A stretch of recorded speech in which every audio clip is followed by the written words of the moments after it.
Ukrainian soldiers look through the debris of battle in their capital city, Kyiv. Many thought once the invasion began, the military of Ukraine would be swept away. Kyiv would fall and Ukraine would quickly submit to the will of Moscow. But that hasn't happened. In fact, in some key areas, the Ukrainian military appears, at this stage at least, to be outperforming the Russian military. That seems especially true when it comes to resupplying troops with fuel, ammunition and other supplies.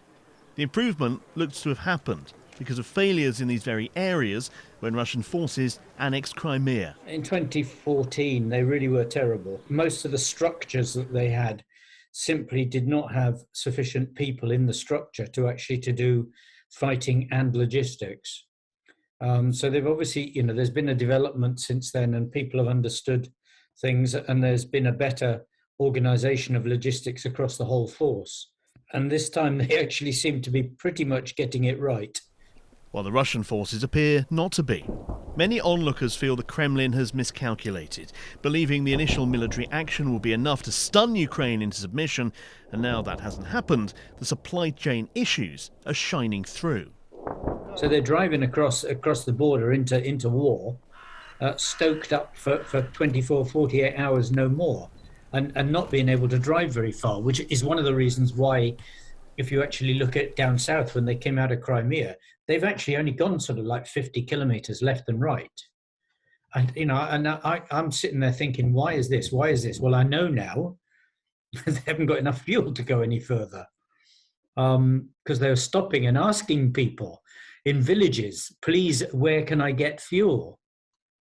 I mean, which is bizarre. All he's doing is making use to a bigger target. Forces News pictures from eastern Ukraine in 2018, Operation Orbital in action.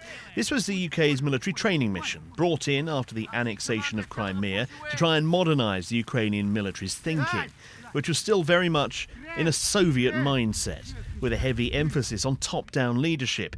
No form of officer-staff college training even, and I'm told a seeming inability or unwillingness to learn from past mistakes. The British training's been praised for helping Ukraine's military improve operationally. I mean, the army has done extremely well. It has modernised to a degree. There's a lot more it could do, a lot more it could have done. Tactically, it's improved itself because the training from the Americans, Brits, Poles, Lithuanians. So at the tactical level, a lot of boys have got, and girls, have got much, much better.